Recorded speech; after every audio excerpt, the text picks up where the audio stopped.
Mbote, amis téléspectateurs, il y a GCAM Télévision. Merci encore une fois de plus pour Nabino, na coupé Sabiso confiance. Merci pour la fidélité Nabino. Boa Kordaka, na chaîne Oyo, GCAM Télévision. De partout, Bozola Nabiso, à travers le monde. Vraiment, Samba Olonga vous dit merci pour votre fidélité. Merci pour la confiance Nabino. Je remercie également Papa Gérard Kabea qui nous donne l'opportunité. Il y a pour présenter l'émission Oyo Naitando, il y a GCAM Télévision. Merci à vous encore une fois de plus pour l'émission Nabino Table de Vérité. Messa, il y a Bosolo et pas Iwapi. La vérité bimaka concernant l'information, nyonso makambele kaka na kati ya République démocratique du Congo pe na nzinga nzinga. Bino ba nyonso boponi émission Oyo ya bino Table de Vérité na singa bino. Abonnez-vous massivement soki nanu osabona na chaîne OT. Pour na kolamdaka toujours Samba Olonga ndenge na lobaka mokili eza toujours balance. Il faut qu'on ait du bon côté, c'est-à-dire qu'on sala malamu parce que justice en Zambie et rata nangona nu mutute. Actualité na biso eza dominé na résurgence topé na makelelo ezali kotiama par rapport ya proposition de loi ya Noël Tiani oyo ntingi pululu pe azui apesa ngo pe forme na ye ntingi pululu alobi il faut normalement par rapport ya modification ya loi électorale total la paix les cambouillas des pères et des mères et puis futur président de la République il faut pas battre la même identité à moi sinaye il faut azala na moi si oaza congolaise alobi na makambo etali modification ya loi etali makambo ya élection il faut ba côté sa clause wana et memi débat tout moni ba Denis c'est sanga qui se sont invités na débat pona koboya proposition wana balobi ke ezali malamu te ezali sanguinaire ba mususu ba kei voire plus qu'au bengango kezali raciste ezali ko honorer te constitution et République démocratique du Congo. Nani azana raison, nani azana tort. Est-ce que faut-il que les Congolais s'en passent de cette loi? Est-ce que loi wana ezali utile pour na ba Congolais? Est-ce que loi wana eko diviser Congo te? To koma na République ya Katanga ndenge salemaki après indépendance de la République démocratique du Congo, pendant 3 ans, le Katanga était un pays. Est-ce que loi Oyo, les Alindenge Bazali Kolobelango, c'est une loi sanguinaire? Est-ce que Bakatangé, ne Moutou Baza à la base de la contestation pour la loi Wana? Vraiment, je vous donne rendez-vous dans le numéro Oyo. Ce que vous avez déjà connecté, dans le commentaire par rapport à la loi Oyo. Bino batu bozolo za biso en direct, je vous demande d'envoyer déjà vos commentaires, impression na bino par rapport à la loi Oyo. Yango ezali lisolo to kobeta na kati émission to kozanga pete ko lobela likambo ya Pierrot Luara. Ndenge to si to lobela ki yango émission balansaki mandat d'arrêt contre ye, mandat d'amener, mais azali introuvable comme les autres fugitifs congolais Oyo après justice congolaise ko bengisa bango bazati lelo introuvable. On cite John Numbi, to cite Kalev Mutombe, on cite patati patata plusieurs personnes ba kimi na filé à justice congolaise. Pierrot Luarazali wapi? Est-ce qu'azana zambi ndenge bazoloba? Qu'est-ce qui a fait que après l'émission Yemoko Miki Milambangu avant même que justice ba lancer mandat d'amener contre personne na yetopé contre ye? Encore une fois de plus, na souhaité bino les bienvenus na katia émission Oyo Table de Vérité. Messa ya bosolo ndenge bino bosali yango. Ce qui vraiment c'est peli na émission ezala pe ya yo. Kozanga continuer la biso suggestion te to pe remarque te. Pe na sengi na bino bato nyonso bazali d'accord pour l'opération Zonga Moto. Na ba numéro na biso ezali wana sur WhatsApp, envoyez-nous vos suggestions par rapport à l'opération Zonga Moto na cadre ya changement de mentalité. Na cadre ya nouvelle citoyenneté pe na cadre ya conscientisation na ba bonne mœurs pour être Congo ezala ya malamu na ba situation na ba citoyens oyo baza mieux éduqués. N'hésitez pas de nous envoyer vos commentaires na numéro ba suggestion na bino parce que bientôt nous allons lancer cette opération pour la conscientisation pe éveil patriotique. Comme je venais de le dire dans le sommaire, tout monique likambo oyo ya loi ya des pères et des mères ezui ba proportion moko pour certains bazali ko bengango inquiétante. C'est-à-dire dès le début nango tout monde qui ba mususu balobi lokola Moïse Katumbi alobi que ezali ligne rouge oyo eza inacceptable. Ce qui va franchir ango akanisi ye moko ba conséquences ba congolais nyonso ba ko constater ango ezalaki lokola ligne rouge pona ye. Mais depuis que Noël Tchani a coté sa proposition wana pesa yango ntingi pululu amemi yango na l'Assemblée nationale batikala kovande la dossier te likambo oyo te kolobela yango. Est-ce que la kisi ezali bobangi ya président ya Assemblée nationale ezali bobangi ya institution parlement ko aborder likambo oyo avec pour crainte que eko diviser ba congolais et qu'on crée les biso ba problème na ba partenaire mususu topé ezali pona nini. De prime abord tozali komona que concrètement dans le jeu politique acteur politique basai la capé sagesse pona kota la ko évaluer na société nyonso ba élite bazalaka bato baza censé ko comprendre ba question eza difficile na société pe ko permettre ko aider bande ko mususu oyo compréhension topé adaptation ezali pasi ba assimiler facilement ba réalité oyo ezali koleka na société. Mais na contexte ezali ya biso Congo, tout le monde dès le début cette loi qui n'avait pas des intentions personnelles parce que loi wana proposition de loi wana balobité que ezali loi pour na ko écarter Moïse Katumbi. C'est une loi pour toute la République démocratique du Congo. Cette loi là, peu importe les motivations de Noël Tchani, selon le sondage de Salema, la majorité des Congolais, ceux qui lelo et salami que les Congolais ba kene na référendum pour la loi wana, la majorité des Congolais seront d'accord pour que les institutions de la République ba poste clé et à la diriger uniquement na ba Congolais des pères et des mères. Cette question relève de la souveraineté nationale, c'est-à-dire ezali question moko oyo te américain koki kokota oyo européen koki kokota oyo zambien ou bien nani koki kokota. C'est une question de souveraineté d'un peuple. C'est-à-dire ceux qui ba congolais ba sepelité na likanisi oyo e wuti pa moko ya balobeli na bango ba congolais bango moko nde ba koki ko se prononcer. Comment les congolais peuvent se prononcer? Yango e ko salema na kati ya hémicycle ya parlement.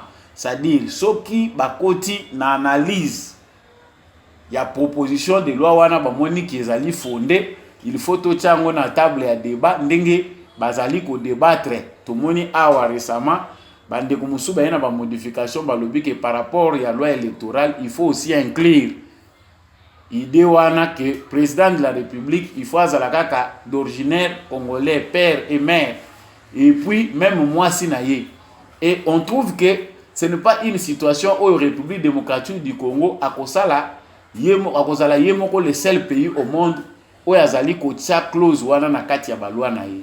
Il y a certains pays même en Afrique où pe na ba constitution na bango bazali pe kolobela likambo ya des pères et des mères où na ba constitution na bango bazali pe kolobela que même moi si ya président de la République il faut toujours azala d'origine congolaise. Mais awa tomoni attitude ya bandeko na biso oyo bazali ko constituer parti ensemble principalement Moïse Katumbi oyo ezali attitude moko ya ko intimider nango ba congolais ezo pousser mingi na ko réfléchir parce que ici les congolais ont droit de faire un débat, les congolais ont droit de se faire une opinion. Ce qui question moko ya débat public, question moko eza ko relever na souveraineté à tout un peuple bato basai la kango débat et puis l'opinion majoritaire gagne. C'est comme ça en démocratie. Mais eloko ezali ko pesa crainte c'est que il y a une catégorie à ba congolais balingi ko permettre que débat wana esalema. Seulement au début débat eza lancé to moni groupe ya ba Moïse Katumbi na bato nyonso yo bazali ko entourer ba bandi intimidation. Nous appelons cela intimidation parce que ils ne veulent pas de l'expression de l'opinion des autres. Balingi te baninga babimisa makanisi o eza ya bango. Makanisi ya baninga ezala mabe ezala malam en démocratie toute opinion est libre. Moutounion, il faut appeler ça, bayo kango, basa et lango débat. Ce que zamabe, on va balayer. Et l'expression aussi également. Mais awa, tout le monde kana début, c'est-à-dire, c'est comme si arme wana basala kiango kaka na taille ya Moïse Katumbi. Que yende mutu azali visé. Et les intimidations, oui, ils allaient kozwa mabatu bandaye ko minimiser ngo na début. Lelo et lati forme mususu. Et comme il a la base, il y a résistance, il y a loi, il y a Noël Tchani, topé proposition on singi pour nous loi côté ici pour la modification à la loi électorale. Et base, il y a résistance nango evandi na Katanga. Supposons maintenant ceux qui sont à solo ndenge wana que ce sont les Katangais qui s'expriment pour dire non la proposition de loi wana. Le président qui sera élu, oyo bango ba Katangais baza koluka, akoza la président ya Katanga ou bien akoza la président ya République démocratique du Congo mobimba. C'est de là que ressort l'idée selon laquelle manipulation ezali kosalema autour ya ba citoyens Katangais. Les gens qu'on nous présente que bazali ba Katangais, na sila lobeli kambo mingi na bitando belé. On a des vidéos de jeunes gens dans les rues. Là, ça commence à devenir dangereux. Toujours, c'est un même ministre intérieur, je ne sais pas. S'il y a vraiment une politique autour de ça, pour le mouvement Yabatou, qu'est-ce que les politiques font? Parce que ici, déjà, c'est clair que c'est de la manipulation politique. Un groupe de jeunes, motivé, na parti politique ensemble. Babimi, sali déclaration au nom de toute la jeunesse katangaise. Nous, jeunesse katangaise, toujours ça la déclaration na biso, to boyi loi wane zali sanguinaire. De notre coin na Lualaba, on voit encore un autre groupe de jeunes, biso bakatangais, to boyi. Pourquoi? Parce que on leur a donné l'argent et ils justifient mbongo bango bazui, bazo justifier mbongo wana par des menaces. Bazo menacer ba élus du peuple qui bakotumba bandako na bango. Pour créer des ordres, ceux qui l'ont wane leki, na katanga mutu akolekate, katanga comme la République. Ce n'est pas leur langage. Visiblement, tant que tous autres la bandeko wana, bazali na bango kaka ko interpréter koloba makambo ya bato ba pesi bango bambongo. C'est là où ça fait très mal. Katanga, province de la République démocratique du Congo, est comme la bastion, il y a ba ennemi, topé ba prédateur, il y a la République démocratique du Congo. Na lobake logo mingi na ba émission na ngai, chers frères Katangais, vous portez la lourde responsabilité du régime criminel de l'AFDEL. Vous portez toujours lourd tribut ya kozala batu oyo bazala kabisika o kaka désordre yela. S'il faut parler en termes de Katangais, gestion ya Kabila pendant 18 ans. Il s'agit de gestion à Katangais. Il s'est fait entourer de Katangais pour dire que c'est l'un de vôtres. C'est vous qui avez donné à Joseph Kabila l'identité qu'il a aujourd'hui. Ce sont les chefs coutumiers Katangais, Boutou, Bazala, Bavandisi, Infiltration, qui ont donné l'identité congolaise à des gens inconnus aujourd'hui qui se réclament des nôtres. Nazolo bela mingi likambo ya identité oyo batwazo mona ngoma seki.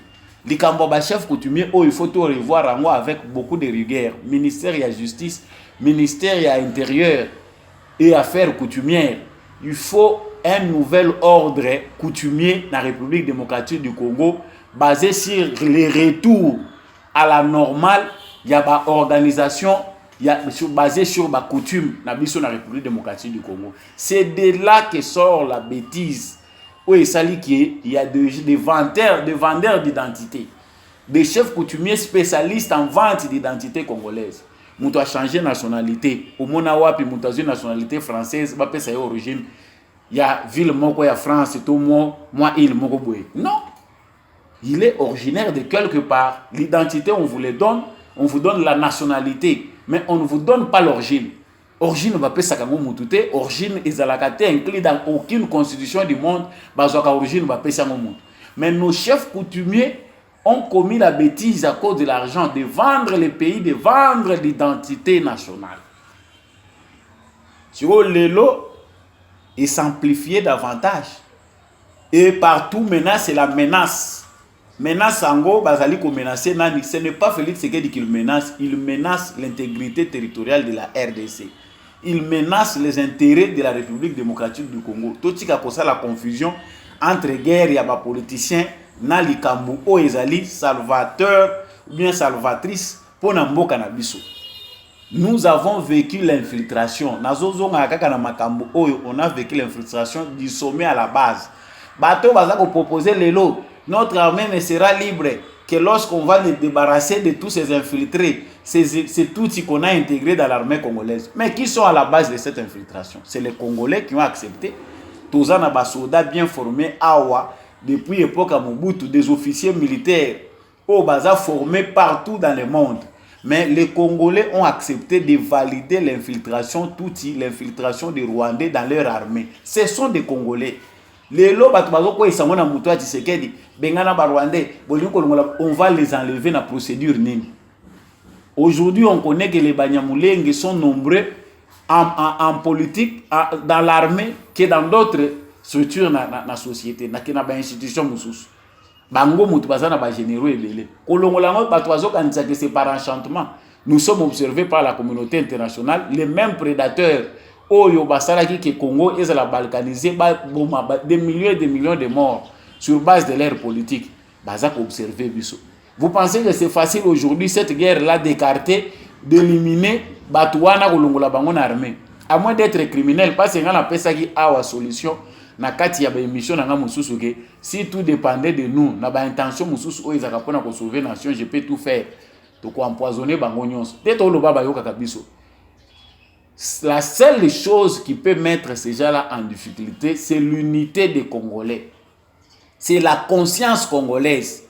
Ezane loko ele kakaba loi ezali lorsqu'un peuple atteint ce niveau élevé de maturité, lorsqu'un peuple se sent conscient l'avenir ya mboka na bango wana makambo kendaka liboso. Mais quand on est là seulement pour pleurnicher, penser que ces problèmes là les problèmes ya Félix Tshisekedi yemoko banda batie azo sala nini ba Rwandais ben infiltré biso ba bande ko infiltré bino, vous étiez au Congo, qu'est-ce que vous avez fait? Vous mangez l'argent de l'infiltration. Les lots ba chaîne ba ramification ezali ko continuer. Des partis politiques secrets avec toujours des gens à nationalité douteuse. Naza Kolobango makati ouvertement. LGD à Matata Pogno et vous allez remplir toujours na bateau oyo bakendaka na ba parti politique lokola PPRD, lokola ba INC, ba parti politique lokola na kotanga boyebi yango ebele. Ce sont des gens qui savent bazana formule na bango balinga ko diriger Congo. Vous verrez que battu ensemble la plus favorable na parti LG ce qui dit ya Matata Pogno. Vous verrez que les gens du PPRD seront nombreux au bazar dessus na PPRD ba rejoindre Matata Pogno. Et ils sont solidaires parce que le système auquel ils ont participé, c'est un système na bango nyonso. Système ya ba bandit d'état, système ya ba criminel d'état. Ya bato ba vandaliser l'économie ya mboka, bato ba privatiser ba bien à l'état. Oh, les lois comme biso ba étranger na kati sol na biso. Ce sont des choses qu'on simplifie. Oh, Congolais nyonso alingi koyeba ayeba yango malamu. Loi ezali loi ya congolité te. Souvent on est en train de détériorer pour changer contexte ya ba propos, contexte ya loi ya tchani ko pesa ngo forme moko ya ivoirité ndenge bazali ko lobelango. Oh non, congolité et tout ça non. Proposition ya loi ya Noël Tchani alobiango clairement pe ezali komonana ezali loi ya congolité te. Le Congo n'empêche pas des citoyens étrangers, des sujets étrangers à devenir congolais. Congo a ça qu'on empêche en côté. Après ici on peut pas ça la politique, mais il y a des postes réservés aux originaires congolais, c'est clair. Mais tous les gens qui sont intellectuels, intellectuels, lettrés, professeurs à l'université, bazali ko pervertir sens na idée. Il y a départ, il y a moto à proposer les Cambouans. En tout cas, biso ba Congolais de côté la conscience, c'est l'arme la plus puissante contre ces complots. Mais les Congolais aujourd'hui sont malades. Pourquoi? Pourquoi depuis longtemps on ne s'organise pas? Bientôt là je vais créer un groupe avec des gens qui veulent réfléchir. Bateau bazana ba cerveau, bateau balingi quoi porter ba idée. Et non les gens qui pleurnichent.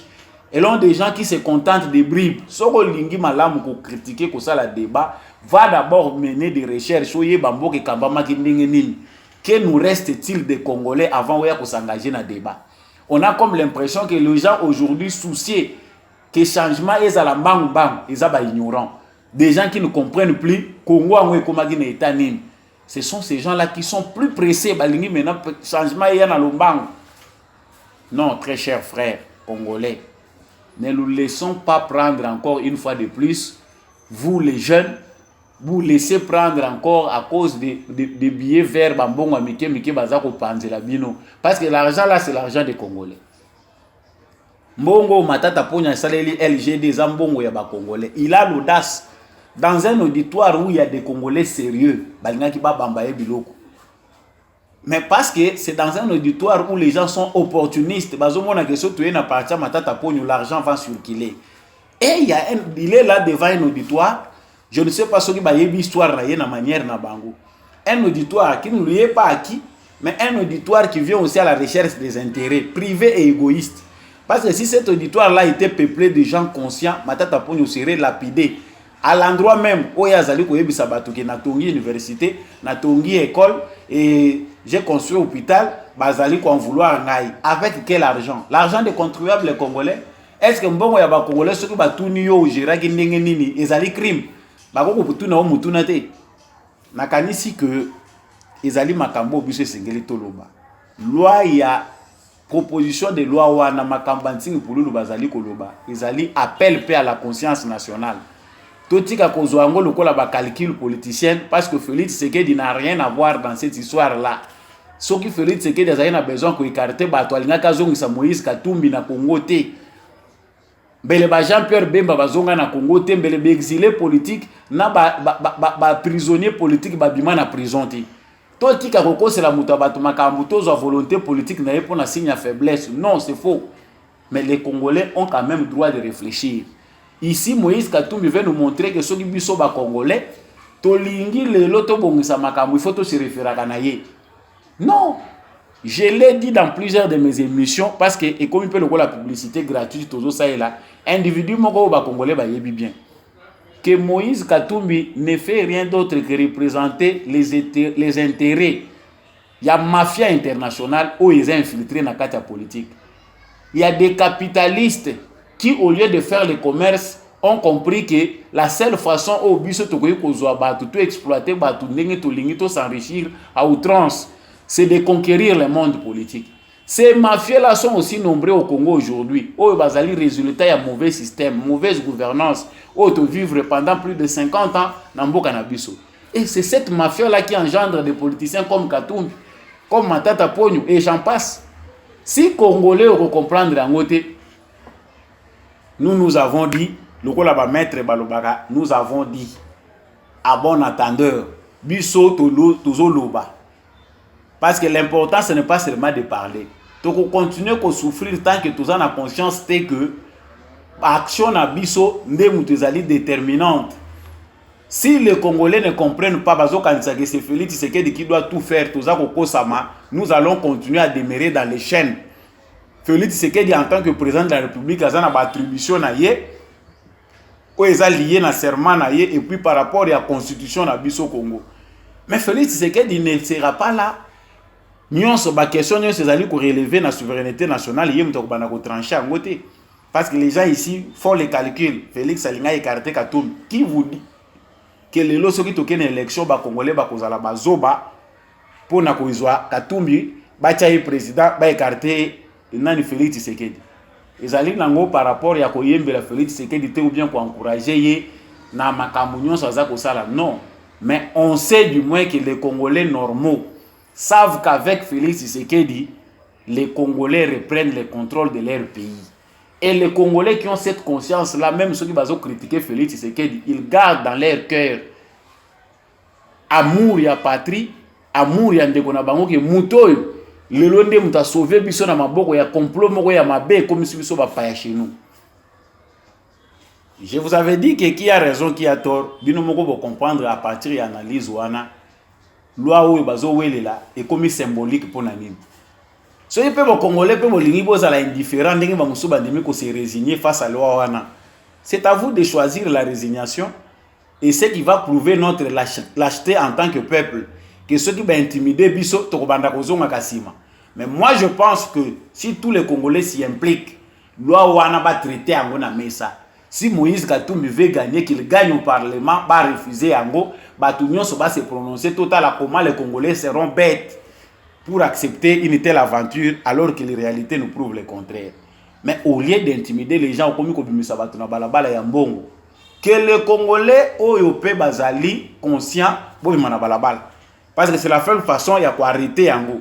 Parce que dire qu'il faut se taire par sagesse, auto me malwa wana te ezana ba tendance séparatiste ba ko kabola katanga na Congo, nani ya ko kabola katanga na Congo. C'est que un individu prétend maintenant être au-dessus de tout le monde. Individu en penani ayakoya.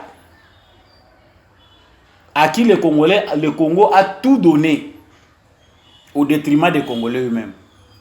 Nationalité jusque le lieu zaka doute, toujours qui ne cas de doute en doute. Ezaka combat. Bino ba chef coutumier, ba créateur de nouveaux Congolais. Bino ba chef coutumier. Oyo bobomisi ba chef coutumier bazaki ya solo bokotisi ba kotisi bino pour faciliter ba infiltration. Bo créer ba nouveaux Congolais. Tozana bino na misu. Parce que toujours ba makambo yo parce que ça commence à faire très mal. De l'opéra Louara est en foot. La mission c'était seulement de divertir bato à côté bato na kati ya distraction. Basi bisi mbongo bayebi que quand il va dire et que ça la scandale kende loba makasi, c'est une provocation enfantine. Ezali nango ya bana mike parce que l'idée ici c'est de créer une diversion. Ba kabiliste batu ya Katumbi batu bazana Fayulu, ils savent la politique humaine. Mais cette distraction-là ne passe pas. Pierrot Louara n'est qu'un simple monsieur à représenter l'autre côté. Pour ceux qui veulent donner beaucoup d'importance à ces messieurs-là, il est en fuite. Donc, selon ma source d'information, ils ont salué une vidéo, a lancé déjà, il y a Zamba ou na kata kokima na déjà mikendela yebi na déjà qui créer les problèmes. C'est que c'était un coup bien monté. À mon avis, la seule façon pour n'ailler c'est que bête l'eau kwa suka. Allez, abakisama na nombre ya exilés akende kovanda na poto abanda kochama kelele. Voilà la catégorie de citoyens que nous avons. Ba citoyens o baza prêt ya koteka lisumboka na bango une fois de plus. Siko bino na modèle ya boye na mitu ya jaro bozo luka Kongwe bonga mutu ya modèle wana. Vous pensez que ça se fera par enchantement? Non, to bongo la bizale na biso bandeko. S'il faut avoir des citoyens comme Pierrot Louara, kozala na bango 100 na Congo, ils ont sous charge changement kozala musika 200 300 pour moni bato baza ko encourager balobi que c'est ça l'exercice de la démocratie. Il est libre d'expression. C'est au Congo où la bêtise a pris la place de l'excellence. Là où mutu soka zo sala ba bêtise, il a plus de succès que bato bazolo ba makambo solo. Donc nous avons maintenant l'habitude au Congo, ba bêtise et remplaçant nango makambo eza sérieux. Na kanti to komi na suka maloba pe soka ezoleka ebele, mususu ezopesa biso na kanda. Parce que des simples citoyens oyo mususu soki lelo to tie penda parole toujours kabolango na bato. Toko ko pesa e parole te aloba en public. Mais aujourd'hui, il nous parle en public parce que ba yebi que il y a encore des gens qui vont les suivre. Soko za congolais to longola ba distraction. Musique to boya ngote musique ezawana pe parce que ils allaient ko divertir, la musique on en a besoin toujours, on en aura toujours besoin. Mais to longwa na ba bêtise. Même les étrangers ont compris que les Congolais sont spécialistes dans la bêtise, il faut les traîner dedans et puis bisoto s'occuper dans l'essentiel où ils ont makamuna bango. So za vrai Congolais Olanda qui émission oyo, partagez ango, abonnez-vous ceux qui s'abonnent na chaîne na biso. Nakanisi na komi na suka vraiment ya émission na biso opération zonga moto ndenge na lobaki ezoya Congolais tika bozoba zonga moto. Nous avons perdu assez de temps na ba anti-valeurs. Il est maintenant temps pour nous de renouer avec des valeurs qui sont à la base de la construction des nations fortes. Aucune nation ne se construit sur des anti-valeurs, sur le tribalisme, sur le vol, le détournement des deniers publics, sur les injures. Mais c'est important, nous, en tant que Congolais, de se reconstruire à travers l'unité, à travers l'amour. C'est dans cette unité, dans cet amour que nous allons aller de l'avant. Nous devons changer nos façons de penser pour que le Congo change. Sambalo, on vous dit merci d'avoir suivi cet élément. Merci à l'équipe technique qui a accompagné Kingai Yandeko Chako pour la réalisation et émission. Merci Nabino Batubolandingai de partout à travers le monde. Également à Bandeko Balandinga à partir de Suisse. Bandeko Balandinga na Hollande, les États-Unis, na Illinois, na Caroline du Nord, na Texas. Vous êtes si nombreux à travers le monde. Vous allez na Japon, topé na Chine, vous allez na Dubaï. Partout où vous êtes retrouvés, même ceux qui sont dans Tangueville, Nayote, je vous porte à cœur et je vous dis merci. On se retrouve prochainement dans un nouveau numéro.